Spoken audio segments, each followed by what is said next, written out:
It is Tuesday, June 4th, 2024. This is another edition of Football Today. You know that dude. That's Bobby Skinner. I am Chris Rose. Producer Mikey is here as well. Justin Penik off dealing with a few things. Don't worry, he will return soon enough. That means a lot of pressure on you, Skinner. You got to use that football brain of yours. I'm ready. I'm ready. I got the notes. I got notes on notes on notes on notes on notes. How are you doing? How was your weekend?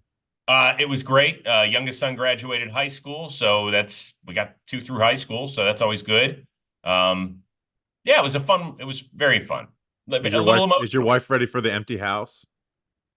Um, I think she's terrified, which means there's just the two of us.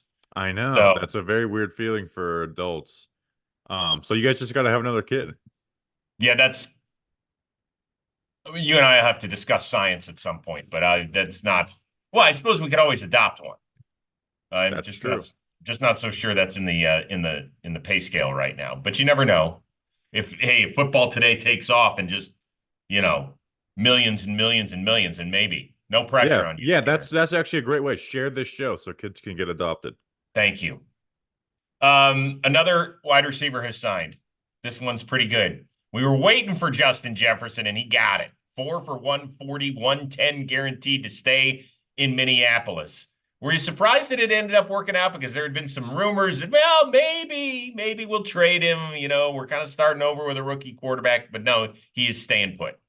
No, it always felt like any type of rumor was just maybe the Vikings desperately trying to, squeeze whatever they can out of on their end out of this deal. Theo Ash had a great tweet that I really like, and it's how I'm attacking like the best players in their position getting these big contracts is, hey, price of gas goes up means but guess what? You still gotta pay for gas. So the price of great NFL players is going to continue to go up, but you still continue to pay for those great players. I'm not riding a bike. I'm not doing this. I'm paying for the great players.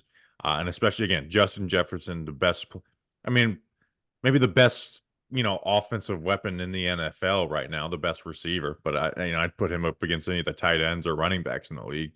Um, he's he is huge for them. Now they're on the rookie QB contract timeline with JJ McCarthy. So good deal. Glad it got done. Excited to see how he helps out McCarthy and crew over there. I will just tell you this, I called that NFL game between the Vikings and Bengals this year, and I hadn't met Justin Jefferson prior to that. He walked in the room and oozed superstar. I think I told you this, like everything head to toe about him, the way he carried himself. I mean, his skill on the field is nearly unmatched. He is just a fantastic route runner. His hands are great, all that sort of stuff. Like he is the guy you want to pay $140 million to. You aren't like, man, there's nothing about him except he's just a great football player and he's a fun kid. He's got a huge smile. And I think all that is part of the deal. Like the Vikings are like, he's perfect. Why wouldn't you? He missed 7 games this year and had 1,000 yards. Right. And when Yeah. he came back, it wasn't like they had Kirk Cousins at quarterback when they came back, right? That was after Kirk got injured. So he was playing with, Dobbs and Nick Mullins, right? Like, you know, five of those 10 games they played were not with Kirk Cousins. Um, so yeah, I mean he's like it's he's on pace to be one of the best of all time at that spot. Right? Yeah. Obviously, you can't play the on pace game because it falls off. Odell was someone who was on pace to be one of the best of all time, and now he just looked at someone who's not going to probably make the Hall of Fame. But like after these first 4 years, he's on pace to just smash records and be right up there with the TOs of the world. So now we've seen a ton of wide receiver signings in the offseason, and those teams that got it done are smart because they're not going to have to pay a Justin Jefferson tax. The two teams that will are the Dallas Cowboys with CeeDee Lamb and the Cincinnati Bengals with Jamar Chase. And I don't think they'll have a problem getting those done. I am more closely watching the Cincinnati Bengals because they already gave a ton of money to Joe Burrow. We know that the Brown family, I know that in recent years, if they felt like they've had players to pay, that they've paid them, right? A Logan Wilson got his money. Jermaine Pratt got some money. Orlando Brown came in and got some money, although it wasn't a huge amount for an offensive lineman. But Jamar Chase, I think, he's going to see his college buddy get this, and who knows what he's going to want. And I think that one, it could get a little sticky. And what will be interesting in that, because Jamar Chase is going to get paid eventually. But will it follow the trend of, okay, you're one of the best in that position, you get what the last guy got plus $1 or whatever. Right. Like get just so you can say that you set a new standard for that position. So will Jamar Chase get that? Will he even get that? Or will it come in at like, maybe $1 million, $1 million per year less? But it will get done. What's interesting with Cincinnati is not whether Jamar Chase gets done. CeeDee Lamb again will be in the same category. It's just what ends up with T. Higgins. Is he traded at the deadline? Do they tag him again or tag and trade? What ends up happening with T. Higgins, I think, is more concerning for Cincinnati than Jamar Chase, because Jamar Chase is getting done no matter what. Yeah, I think that's all fair. We got a few other topics to cover before we get our breakdown of the AFC West. First, we'll move from the purple of the Minnesota Vikings to the purple of the Baltimore Ravens, who continue their OTAs without their quarterback, Lamar Jackson, who I believe has shown up one day but has been absent other than that. And John Harbaugh says, listen, guys, you know the deal. I mean, there's a bunch of different reasons why guys don't attend, but whatever, blah, blah, blah. You have any problem with the leader of your team being a no-show at voluntary camp? I want you to answer this question first, because you've been covering the league a lot longer than me, and maybe you can recall some situations where this happened. It is kind of weird that he's got his contract and this is happening, right? Because it's always kind of like the QB, unless the QB is dealing with contract stuff or pissed off about something, it's kind of like, yeah, it's voluntary, but the QB is always going to be there, and usually is going to be there in the building extra and all that good stuff. I'm sure it has happened. I don't have one jumping to the top of my brain. Now, when he's running through teams, the leaner Lamar this year, and putting up MVP-ish type numbers, which I don't, I have no reason to believe he won't yet again. Right. Are we going to remember this in late October that he wasn't there at the end of May and beginning of June? I don't think so. But I will say this, that if he doesn't get his team to the Super Bowl, and then all of a sudden we're at year 7 of Lamar Jackson's career, and he will have had 2 MVPs at least, and no Super Bowl appearances, people will say, okay, well, is he really doing everything he can? Like last year, he didn't show up. I mean, it's just one other thing that people might start talking about, whether that's Lamar, or here's the reason Josh Allen hasn't made it, and now here's the reason Joe Burrow hasn't done it. Like, they're all great quarterbacks who got their bag, but they just can't still beat Patrick Mahomes. And Patrick Mahomes shows up to every OTA. He shows up to everything. Why can't Lamar? So it just gives people one more piece of ammunition, whether it's fair or unfair. People can have it at their disposal. He's also losing out on like $750,000 by missing. Yeah, I know. Too. Like, he's got a workout bonus, which is basically like their way of being like, okay, you're gonna be here, right? You're not gonna just give up $750,000. So it's like, I don't really have any takes on it. It's just like weird. I've never seen anything like that with a quarterback who's not pissed off like Brady was at the end in New England, or going through it if you're any player, I don't care if you're making $2 million a year. If it's because of a contract, miss OTAs, I'll never have a problem with a player doing that. But it's just weird. He got his contract coming off the MVP year, second year in this new offense, and he's missed 4 of the first 5. Well, but it's not even that for me with contracts. Like, if it is indeed voluntary, I normally don't have a problem. And at the end of the day, are my feathers ruffled because Lamar Jackson's not there? No. But I just do think that it sets. Maybe we're just so. It depends on who it is, though. It's like, if it's a quarterback there, wide receiver on a new team, you should be there. Offensive and defensive line, I'm not really worried about you being there, right? Linebacker, if you got something like, but it's basically quarterback and new receiver to a team, or brand new head coach. You want everyone there, right? Getting the offense and defense for the first time. So I don't know. It's just weird. I don't understand why he wouldn't be there. Is what what weirds me. Like, Yeah, and we don't know. We don't know if he's got family stuff going on. We do not know. And maybe the usually we Ravens, would if we it's would. something family, usually they're very quick to tell you the reason why. When it's no reason, they usually just like, well, it's voluntary, and that's kind of been Yes. their answer on Yeah, this. one of the Ravens was not there, and I know it. John Harbaugh came out and said it was because of a new baby in the family. Great, go hang. Like this is your time of year, you should do that. But like Kyle Van Noy's not there, Marcus Williams isn't there. Nobody's saying boo about that sort of stuff. But it's your Yeah, quarterback. It's your quarterback. yeah. And do I think he should be there? Yeah, like if he played for my team, if Deshaun Watson wasn't showing up in Cleveland, now that's a whole nother issue. But if I had a quarterback who hadn't missed time and had been great in recent years, like if Josh Allen didn't show up in Buffalo, I'd be saying the same thing. I'd be like, why aren't you there? Let me ask, do you think, I guess when you have a guy like that, you defend him to no end. But like if you're just in a Baltimore bubble, what are your thoughts on this? Because we're coming at it from a national view of like, okay, yeah, it's not the biggest deal in the world, but when it's you're living in it day to day, like I'm trying to think of like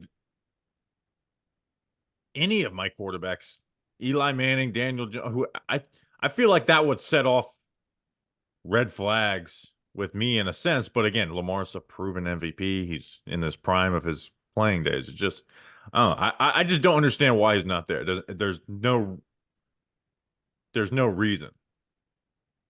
Just want a little extra time off. I I guess so. think I guess that's it.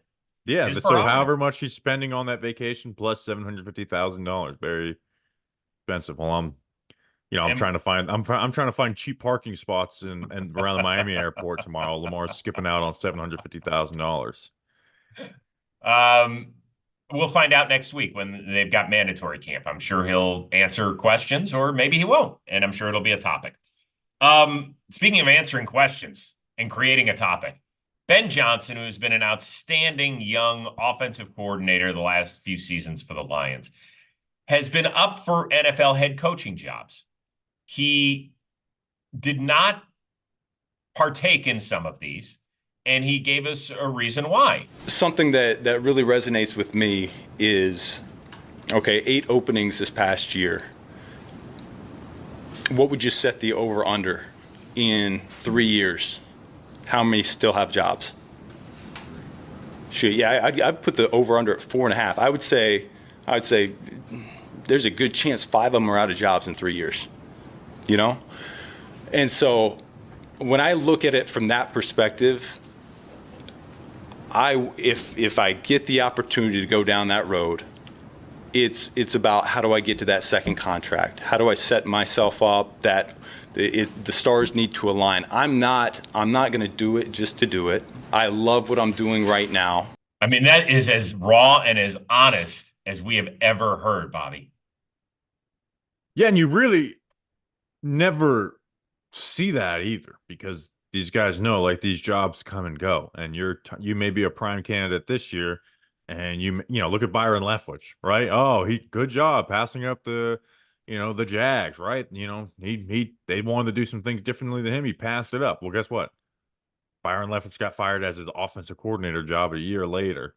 But but I'll always commend a guy for saying, hey, no, I want to pick where I go. I want to be in the right spot. And, having a owner who is not, I think honestly, more so than like just the team current state that he's probably looking for is like looking for a job where there's a non-reactionary owner or GM, getting in there with a GM who he can get right with that, like get in on that. I think that's what he's looking for probably is like that stability of like an owner that he trusts is not going to be reactionary if it doesn't go good right away. So the thing that really caught me was getting to the second contract because you never hear coaches ever talk about their financial situation. But Ben Johnson, I appreciate it. I appreciate his honesty. I really do. If you know anything about the way that the finances work for young, unproven head coaches, they're getting not great contracts to start. They're great for everyday people. But in the NFL world, let's say his first few years, he's making a few million, and then it bumps up later in his contract, but he's trying to get renegotiated after 3 or 4 years on the job. You get to that second contract, he could get a 5 or 6 year deal that's worth 35 to 40 million. Guaranteed. You get fired after 2 years of your second deal, you're still walking away with $40 million. And that means that you are good. You are good. You can really pick and choose what you want to do, where you want to go, as long as you manage your finances properly. The other part of the equation I really listened to was the over-under on coaches. So I went back a few years. In 2021, there were 7 new coaches hired. Dan Campbell, Nick Sirianni, Robert Saleh. Okay, Campbell, great. Sirianni, even though he's been to a Super Bowl, it's probably a make it or break it year. Saleh, we know if they don't make the playoffs, he's out. The other 4, Brandon Staley, fired in the middle of his 3rd year. Urban Meyer didn't even make it to month 3. David Culley, one and done. Arthur Smith, 3 and out. See ya. If you even want to go to 2022, so we're talking about you've had 2 full years of these guys, and they're about to start their 3rd year. There were 10 guys hired that year. Lovie Smith, 1 and done. Matt Eberflus, Caleb Williams is here to save you. Doug Peterson turned it around quickly in Jacksonville, and now everybody's wondering what's wrong. Brian Daboll, I'll let you deal with that one. Kevin O'Connell, not going anywhere. Mike McDaniel, not going anywhere. Nathaniel Hackett, see ya, didn't even make it a year. Dennis Allen, I don't know where they are as an organization. Josh McDaniels, bounced last year, and Todd Bowles. Can I say something? Please do. I feel like a lot of these are predictable, though. Right? And so if Ben Johnson is the coach that he thinks he is, like Urban Meyer and David Culley didn't make it through. Oh, wow. That's those aren't shockers right there. So I think he's trying to get with the right owner and not I don't know. But like what do you think he's waiting for then? The perfect situation. He talked about, hey, I love the ability to call plays. I want to do that as a head coach. Not every organization will see it that way. I suppose if you hire Ben Johnson, part of the reason you're bringing him in is you like the way the Detroit Lions have done business on offense. So you would let him do that. So I can see him, not wanting Washington, right? That's a very untested new ownership group. Carolina, yeah, obviously. Right. Mm-hmm. Atlanta, I know they signed Kirk Cousins, but they don't, I guess they ended up drafting one, but like he might have not liked the future there, and Arthur Blank's a little older. Seattle is the one, because Seattle would have been felt like a perfect fit there. I wonder if they just, do you remember how that all went down? Did they choose Mike McDonald over Ben Johnson? Like, what down with Seattle? I think that's the question, because Seattle probably was the best fit, and he interviewed at all of those places except for Washington, which he was on schedule to interview with them before canceling their flight. Yeah, midair. There are some people who think that he's waiting for the Dallas job. So are you like saying that like there's some people like in the NFL insider world and people that you might talk to that are saying that, or just like, just some water cooler talk? I think it's more water cooler talk than anything at this point, but I think that he's saying, I mean, look, Dallas, as much as we might joke and have fun with, and in some cases laugh at what Jerry Jones says, like they've been pretty stable in the coaching category for the most part. They've been too patient, especially with Garrett. Yeah, I'm looking it up, by the way, now. He did tell Seattle like he's going to stay in Detroit. So, maybe he read the tea leaves of how that interview was going or something, but he did tell them that. That would be, if that were the case, why wouldn't have Jerry Jones just did it then? Because these guys talk behind. There's way to check back channel this stuff, Yeah. right? Like I know there's rules of tampering and stuff, but there is very easy ways to back channel and gauge interest. It's a good question. I don't know. I don't know. All right, let's play this game. When we're 1 year from now, is Ben Johnson running his own OTAs? Yes, I think you can't pass up interviews and jobs for 3 years in a row. Okay. And there's always at least one job that surprises us that it's open. Usually. So we'll see. I mean, is this like the year that Mike Tomlin calls it quits, right? That's been rumored for years that he's going to go right into the broadcast booth or on a pregame show desk and knock it out of the park. And, he will have had close to 20 years in Pittsburgh and didn't win a playoff game for the last 8 years, so he's ready to call it quits. Like, is that a possibility? The Dallas job, maybe Philadelphia becomes like there could be some really interesting jobs open. Is all Philadelphia's not as stable because again they fired a Super Bowl winning head coach a couple of years after right. Sirianni. A lot of organizations he'd have the longest leash ever after going to the Super Bowl, but Philly would be the perfect spot with the roster that they have. Yeah. All right, you ready to do AFC West, or you want me to talk about Hard Knocks? Let's talk about AFC West. I want to talk Okay. about the AFC West. The AFC, Okay. not the AFC best either, by the way. No, it is not. In fact, it's the 7th most powerful division according to our rankings. I kind of hate this division. Now, the Chiefs obviously they are Super Bowl contenders, and maybe the favorites out of the AFC right now, back-to-back Super Bowl champions. So we don't need to explain how they're good. The Chargers, me and you I think are both excited about. Mm-hmm. But just even the Chargers, who me and you think are going to bounce back, we'll see how far they bounce back. But they're like confident that they're going to win more games than they lose, at least in my opinion. You just these rosters, like the Broncos and Raiders rosters suck. And the Chargers is really not that much better, but you just have, Justin Herbert with Harbaugh, so they'll have a good run game, and you got Khalil Mack and Joey Bosa and Derwin James on that defense. Like these rosters are really bad, and sometimes their depth is even worse. I think the question is, if you combine the best of the Raiders and Broncos, what team are you looking at? What sort of team? Oh, just like putting all their players together? Yeah, the best 46 on a Sunday. You can take any positions and those players and you stack it. How good a team are you looking at? You'd have a pretty good pass rush rotation if you put Crosby and Wilkins at the top of the Broncos, who have like a bunch of solid guys. Offensively, you'd have to hope Bo Nix is good because you like the Raiders' weapons. It would be a good team, but I don't know if they'd win the Super Bowl. They wouldn't have the quarterback to do it. That's the thing. Would they even win the division?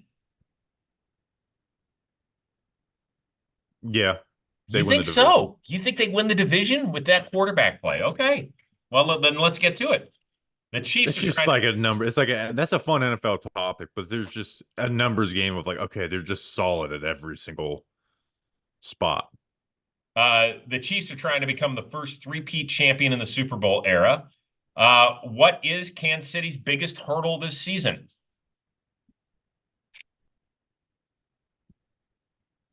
I'm going to say their offensive tackles. Although my biggest worry for them, because I think they'll figure out offensively, my biggest worry for them is that keeping that defense at a top 5 level in back-to-back years after it being second last year, right? You still have the good talent led by Chris Jones. So Spags, will have a solid at worst defense, but they were just, if they're just an above average defense last year, they don't win the Super Bowl. Right. And you lost L'Jarius Sneed, Willie Gay, and Mike Edwards, and you really didn't replace those guys, right? They didn't add anyone big in free agency, and then their first defensive draft pick was Jaden Hicks, the safety out of Washington State in the 4th round, who, me personally, I think he's going to be I was adamant about him as probably being a bad football player, despite some of the love that he's getting. That you kind of are asking some guys who haven't proven stuff to step up in those roles. So I think they'll be all right defense, but will they be top 5 like they were. I mean, they were second last year, but can they be a top 5 unit is basically my question. Yeah, for me, I hate to focus on one guy, but you mentioned him was L'Jarius Sneed. And I thought when you put him and Trent McDuffie together, like that felt like the best young cornerback combination in the league. And I know you usually need a third because, I mean, the slot has become a position. It just has. So L'Jarius Sneed did not allow a touchdown in the regular season. I had to reread that stat like 5 times just to make sure I was seeing it right. Now it happened in the postseason, but he didn't give one up in the regular season. That's pretty awesome. Quarterbacks completed less than 28% of the passes against him on passes of more than 10 air yards. That means he's just not letting big plays. Yeah, that's a huge number right there. I mean, I think he made all pro last year. Like he was like, I know, like you said, McDuffie got kind of the love in the Super Bowl because he played well, but L'Jarius Sneed was like a motor in that secondary, and it's hard to just simply replace him. And then now with McDuffie, it's like, okay, now you're going to be facing a little more tougher More matchups heat. too, right? Which Yes. I think he'll do well, but it's just, it's not about, now you have to bump number 3 to number 2 and number 2 to number 1. I think that'll be a huge loss. I'm not really worried about the Willie Gay loss. I think Leo Chanel can step in and into a full-time role a little better. Mike Edwards at safety, I think, is a pretty underrated player, but I think it'd be okay. But I agree. I think that L'Jarius Sneed loss can keep them from being a great defense, even though I'm not worried about them being a bad defense at all. And let's remember, he did come up with the play of the playoffs where he had the punch out on Zay Flowers right at the goal line in the AFC title game. If Baltimore scores there, who the heck knows what happens? But that was such a big momentum swing. They're going to try and replace him. Joshua Williams, Jalen Watson. We'll see. Those are guys who were mid and late, round draft picks. I would circle the name Chamari Connor. He's going into his second year. He's a guy where they move him all over the place. Slot, couple different safety spots. He can be in the dime, all sorts of places. I think he is probably your breakout star in that Kansas City secondary. It's a name where it sprinkled in a little bit last year for football fans. I think he's going to get a lot more play. And I think he's going to be really, really good under Spags. But I think it's pretty good when you're saying that one of our cornerbacks is the biggest concern. I understand your concern with the tackle situation. They did draft the kid out of BYU in the second round. We'll see how quickly he can get on the field. They added a lot more speed at receiver, obviously, between Worthy and Hollywood Brown. Like that's all of a their sudden, offense I'm excited about. It's just, yes, I am too. It's like the question is like, can they get we talk about, you remember, like they won the Super Bowl, so you forget some of their flaws, but that offense had the struggles last year, right? Really, like a 2-month span where it really struggled. Yeah, like specifically in the second half. So I'm excited to talk about their offense and what their offense can do with the additions that they make, because they did improve in my opinion. It's just one defense, even when you keep all the players, it's just hard to sustain defensive success the way it is offense. It just really is. So my question is, can they get some contributions from guys of names that we don't like? Like they just drafted FAU Felix Nduke Uzoma in the first round last year. Mm-hmm. He was awful, right? And that was kind of a Mm-hmm. pick that everyone was like, "Ooh, that's a Mm-hmm. bad first round pick." Like he finished 116th out of 118 edge rushers in win rate last year. Now they're going to have a good pass rush because they got Chris Jones and George Karlaftis, so you'll have a solid pass rush at worst. But like for a team that's crushed the draft, that's a pick that can like come back to haunt them a little bit, because that could be, that could have been, I'm not going without going through that draft list. That could have been the L'Jarius Sneed replacement. That could have been a better offensive tackle option in there. But offensively, I'm just so excited to see how they adjust, because that defenses are going to start adjusting. And I think this is what's going to be so beautiful about Patrick Mahomes' career and why it's so similar to Tom Brady, even though they're different players. Is everyone would always say Tom Brady always a system quarterback. It's like the system has fucking changed so many different times depending on how teams are playing defense or the personnel that they have. And that's what's happening with Mahomes, right? Come in the league, explosive plays, right? Top 10 in average depth of target, 12% deep throw rate. And then these last years, below 10% in deep throw rate, 30th out of 32 quarterbacks in average depth of target. Partly is because of the way teams have played Patrick Mahomes, and then the other part being the personnel they have. Now they go and add Hollywood Brown, Xavier Worthy. That's a group that's going to be able to be explosive, right? And I think they'll be their two best receivers, especially with the Rashee Rice bullshit that he's constantly got going on with him. And they've just I think they're going to get explosive again because one, because of the talent that they have, and two, defenses are probably going to start trying to take away that, that 0 to 8 yard range where Patrick Mahomes has sliced them up for the last couple of years off of. The question is just, will the offensive tackles be able to be average to allow them to call up some of those deep shots or those long developing middle of the field things? Because if they're not good enough, they're not going to be a team that dives swinging doing that. They're going to look to adjust and find other ways to win. All right, let's move on to the silver and black. I hate asking questions that I know the answer to, but I'm going to ask you this one anyway. True or false that if the Raiders even get average quarterback play, they will be a playoff contender? Playoff contender is such a horrible mark in today's NFL because you could go 7-10 and be a playoff contender. So technically, yes, but in my mind, I'm going to change playoff contender to a team that can win a playoff game, contending to win a playoff game. And the answer is no. I mean, one, that defensive roster sucks, and I love Patrick Graham, I love Antonio Pierce, but it's just hard to not have regression with that talent, and they have no depth. Right? It's basically Max Crosby, Christian Wilkins, and that is it. Find one depth backup on that team. We're like, oh, that's a solid player in the NFL. The only one is maybe Tyree Wilson can take a step up.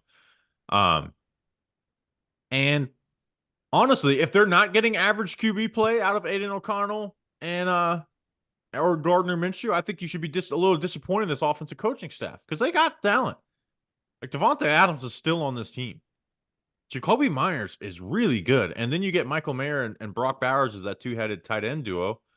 The run game should be all right with Zamir White. They should be getting average QB play out of below average quarterbacks this year. They're not. No. Yeah, I looked at the rest of that roster and, they had the fewest explosive plays in the NFL last year. Now, a lot of that is on the quarterback situation. I get that. It was. But, hey, they're basically in a very similar situation with. I know. Maybe you think Minshew's a lot better than what O'Connell will be. But, Devontae Adams' numbers dipped by, 400 yards despite the fact that he had the same amount of catches. That was from the quarterback. And they added Jacoby Myers. The addition of Jacoby Myers is really good. He's just played with horrible quarterbacks his career, so he doesn't get the love that he's due. But, he's legitimate. And then you get a nice little tight end duo over there. It's just I don't trust those quarterbacks, obviously.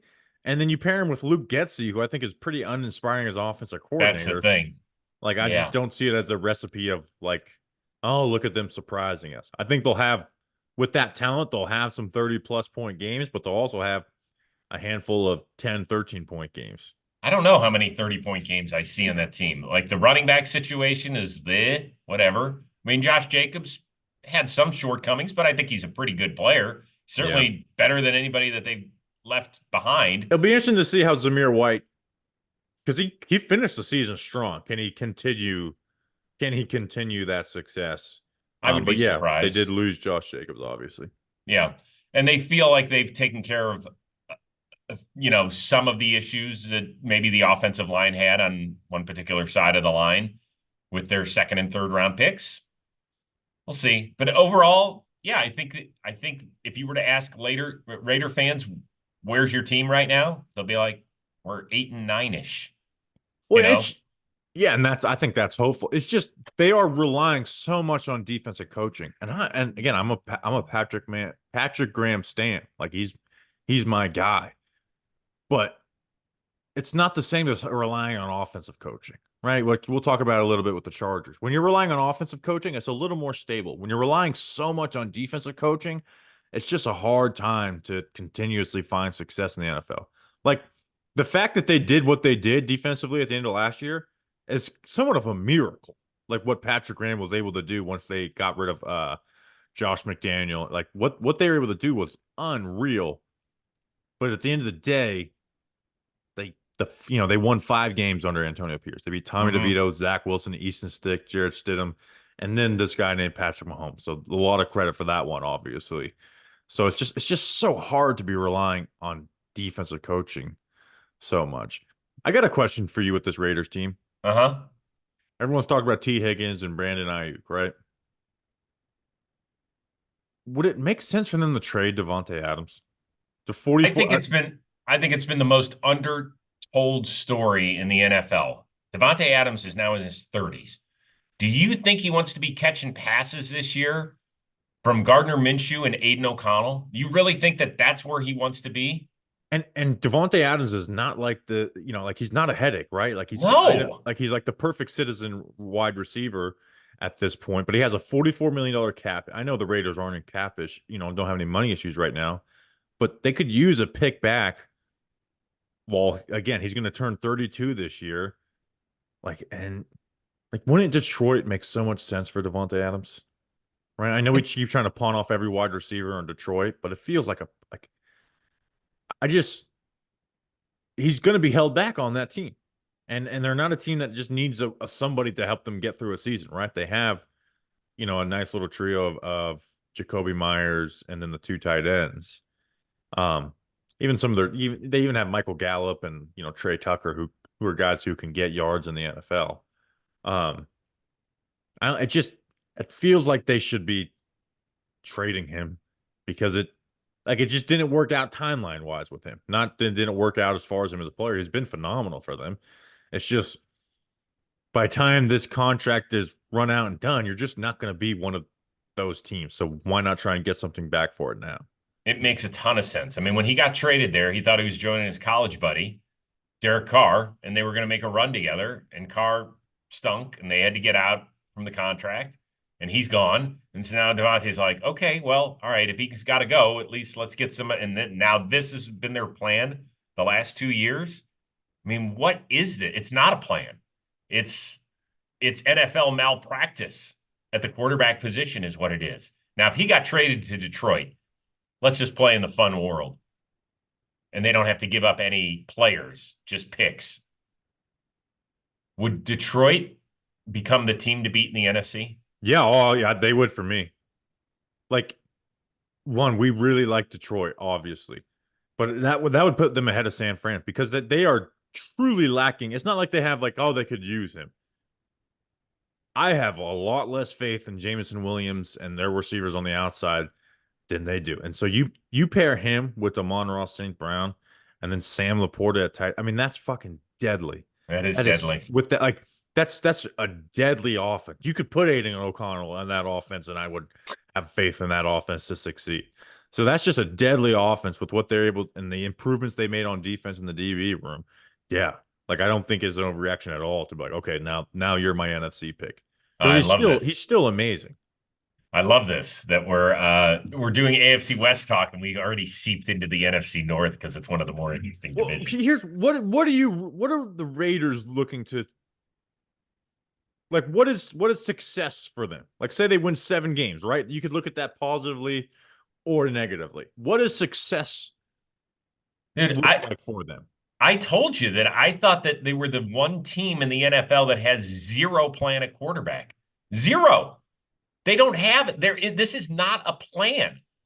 Because a plan would have been bringing Gardner Minshew in after you draft a first-round quarterback and say, okay, Gardner's here. Just in case we need him, he's here.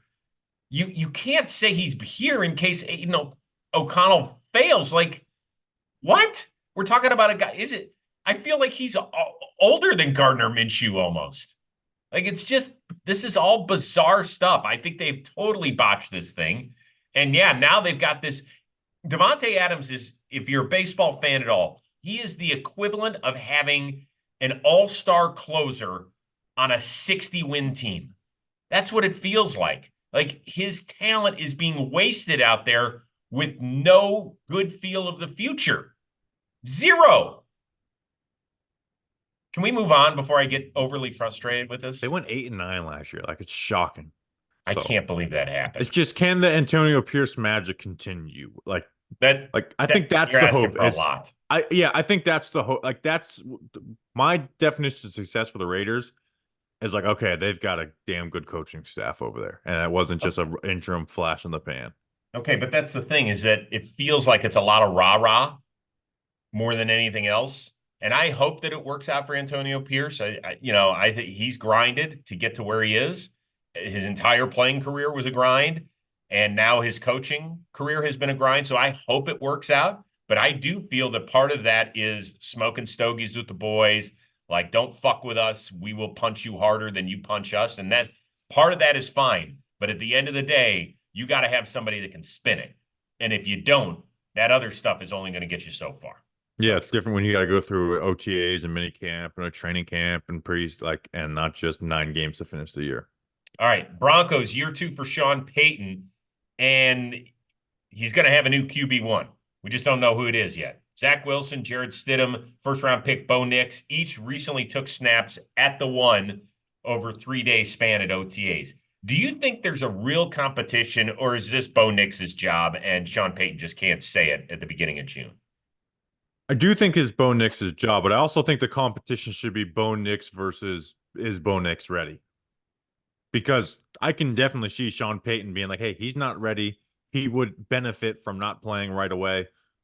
We drafted him like, no matter what you think of Bo Nix, they drafted him 12th overall in the NFL draft, right? I know we viewed him as like, late first, early second, been in college for a long time, but they drafted him 12th overall, and you need to protect that asset. You need to do what's best for that asset long term. You don't need to just go and, stomp it into the ground because that's what's best for this year. So yeah, and Sean Payton's strong-willed enough to be like, hey, I don't think he's ready, and sit him to start. But I do think Bo Nix ends up being the week 1 starter. It's Jared Stidham and Zach Wilson. Let me just read you a few things. But I mean, he did go to Stidham over Wilson at the end of that year when they were still competing for the playoffs. That was an atrocity, what happened there. Yeah, but what I'm saying is, if he doesn't think Bo Nix is ready, I don't think it's because it's Jared Stidham that'll stop him from sitting Bo Nix to start. So Jared Stidham's 27 years old. He completes less than 60% of his passes in his career. He's made 4 starts. He's appeared in 16 games. He sucks. I know. He's got 8 touchdowns and 8 picks. Zach Wilson is 24 years old. He's got 14 starts. He's played 34 games, 25 touchdowns, 27 interceptions, and he's completed 57% of his passes when it's never been easier to have a high completion percentage in NFL history. He also sucks. So Bo Nix, let's go. Like, if you look at the talent around him, it's not horrific. I don't think it's horrific. Now, they're light at the tight end, but I really like their running back room. I think they should lean into the running game. I think totally. if you ask me one team that is maybe not on the front of everyone's radar that should, like, we talk about all these teams. How often are we like talking about the run game? Like, that is one of my talking points right here. Is like, why shouldn't this be a team that leans into running the ball? Right? You've got some of the offensive linemen who can move well in space, leading with Quinn Miners, right? And then you got 2 tackles who are able to pull in McGlinchey and Bowles. And then you got Javonte Williams and Audric Estime who can both get the job done. This is the team that should be trying to perfect their run game, right? Like, we are going to be multiple in how we run the ball. We're going to pull all the damn time like we're the Baltimore Ravens, and like our counterparts with the Chargers with, Greg Roman. This should be a team that is going into training camp saying we are going to perfect the run game. Oh, yeah. And they also have Samaje Perine, who has performed very well at times throughout his NFL career, including in Denver. Yeah, you've got 3 guys, I think, that could be a threat at this level. Getting Estime where they did, I thought was really good. I know he didn't run well. He looked like a good running back to me at times at Notre Dame. So yeah, he's going to be solid as like a complimentary piece. And I love Javonte too. Cortland Sutton, fine. Mims is a guy part of the reason they traded Jerry Jeudy was because they felt like they just doubled up too much on what they could do production-wise. Josh Reynolds, as long as you don't throw the ball on 4th down, fine. Troy Franklin, they got him in the 4th round. That could be a steal. So I think they've got some stuff going on. Let Bo Nix do it, and End of story. Now, whether or not you think any of us think Bo Nix is going to be any good, different discussion to be had. Is he the best of this group? There's no question about it, in my opinion. Yeah, they're just set up as a team to be the, run the ball and run play action, 2-3 man routes off of the play action, right? Yeah, I You get have that. Nix who can get run the quick game, and I think that's a skill that gets underestimated in the draft process, which again I think will help. And then, like you said, you've got the Marvin Mims, the Troy Franklin, who can take the top off, or you put them on these crossing routes and create explosive plays off the run game. And then Cortland Sutton, who's just a good wide receiver to have. Yep. So I just think they are a team that is like run the ball, run play action, play a little bit of old school football with Sean Payton. Like I think it'd be a real shame if that's not what their offensive focus is going into training camp. So we're going to perfect the run game. Okay. Chargers. Lots of personnel changes out there in Los Angeles. Biggest one, obviously, being on the sidelines where Jim Harbaugh has returned to the NFL. We're obviously very excited about that. But are we overestimating how much positive impact in the win column he could have in year one? Absolutely not. And I went and pulled up some old notes from our episode when they hired Jim Harbaugh, and it's like, how many times does he have to do it before we just like give him the automatic, like he's going to do? Like Raiders QB coach. Guess what happens next? Rich Gannon wins MVP and they go to the Super Bowl. University of San Diego goes 11-1 twice, gets Josh Johnson to the NFL, my favorite player in the NFL. Who's by the still way, there, by the way, still in the NFL, taking first team reps for the Ravens right now. Show up to OTAs, Lamar. Stanford creates Andrew Luck, should have won a Heisman for Toby Gerhart. Took down number one USC, led them to 12-1 with only a loss and to Oregon. shit talked on the way across the field too. Yeah, who only lost to Oregon, who lost the Natty by 3 points to Cam Newton, one of the greatest college football players of all time. Takes 6-10 49ers and went 13-3 first year with the 49ers with Alex Smith at quarterback, and then went to the Super Bowl the next year with Colin Kaepernick. Then he goes to Michigan, takes down Ohio State 3 straight times after it looked impossible, and wins the national title. I mean, how many times does this guy got to turn water into wine until we just start buying stock in the wine? Oh, and guess what? We're pairing him with Justin Herbert. If we put him on the Raiders roster, I think we'd have to have a little bit of pause. We're pairing him with Justin Herbert. So you're telling me you're going to have a great running game just no matter what, and Justin Herbert and a team that's got some talent on defense. Yeah. Chargers are winning more games than they're losing this year. Yeah, I would agree with you on a lot of that. I just went through their schedule. Shame on me for doing this because there's the brain part of NFL. They also got a last place schedule. You think we're not beating the shit out of those teams? Come on now. Well, that's the thing. I've got 9 very, very winnable games that I wrote down. Home against Las Vegas on opening day, at Carolina, at Denver, at Arizona, home against the Saints, Titans, and Tampa Bay, and Denver again, at New England, and at the Raiders. That doesn't mean they're going to win all those games, but those are games where you're not looking at it, you're like, God, Chargers that would be a major upset if they won that game. That's not the way you're feeling. In addition, last year they went 5-12. 8 of those 12 losses were by 1 score. 7 of those 12 losses were by 3 points or less. And that's before the shit hit the fan with the 63 against the Raiders and let's get rid of Brandon Staley and all that sort of stuff. I don't even know what happened the last month plus. So that means it's there. It is there. And I do think that even though their top 2 receivers in Keenan Allen and Mike Williams are gone, that they don't have a great receiver room, that Austin Eckler, even though his season was semi-disastrous last year, he has been a very productive player at this level, is no longer there. I do think that Jim Harbaugh's got some juju, man. He's got some funky shit he's sprinkling on people because he knows how to do it. Like, he knows how to coach. I don't know what he would do if he wasn't a football coach. I don't know. He would be just some weird dude somewhere doing something. But it works. It works here, and it's going to work in Los Angeles. He's the most channeled lunatic of all time. Like, he's again, like, talk about Josh Johnson being my favorite player in the NFL. Jim Harbaugh is just my favorite human being in the NFL, and I'm glad he's back. Glad I get to, enjoy more of him.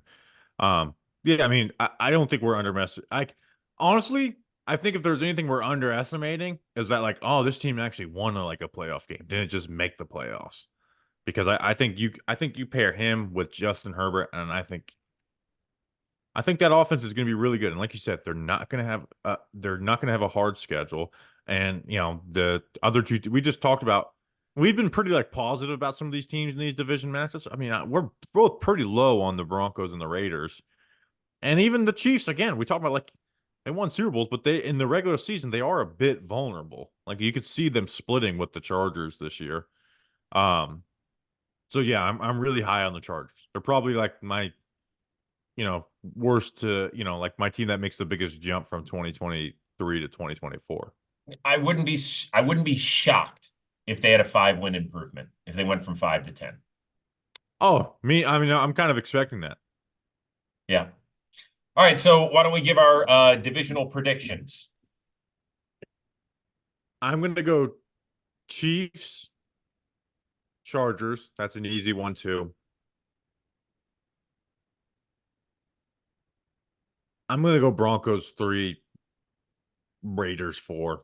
The Raiders defensive talent it's alarmingly bad. And then when you have Aiden O'Connell and Gardner Minshew without it, to me, was an average offensive coordinator, Luke Getsy. I can't put as much faith in that team as much as I want to in Patrick Graham and that defense. Is it good news for me or bad news for you that we have, I think, been alarmingly on point with our 1 through 4s in each division? I don't think we've differed on any of them. Like we really need to go back. Well, wait, did you have the Eagles one or Cowboys one in the NFC East? I believe I had Philly one, but I'd have to go back and check. Me too. I had Philly one too. So, wow. Yeah. So we do have to go revisit this now that we've had we'll have a full year at that point. We do need to go. I do want to go revisit some takes. It's fine. And see where we end up, especially if we're gonna do power rankings, which I used to hate, and now I'm like falling in love with it. Like I reference my power rankings all the time. Like where do I actually have them stacked up? I have the Chargers as the 7th team in the AFC, and I can easily put them above the Jets. I like it. I think we go back and we pull some takes that we had at the beginning of the season from a year ago and see if we're idiots or if we are actually like soothsayers a little bit. I think that'll be good. Oh, we've got plenty of both. Probably one more so than the other. Hopefully Justin Penik will be joining us later in the week. I know Bobby's got some other stuff he's got to take care of, but he'll be around shortly. But the thing is, football today never goes anywhere. That's just the way we roll. So for producer Mikey and Bobby Skinner, I am Chris Rose. We will see you at the end of the week here on Football Today.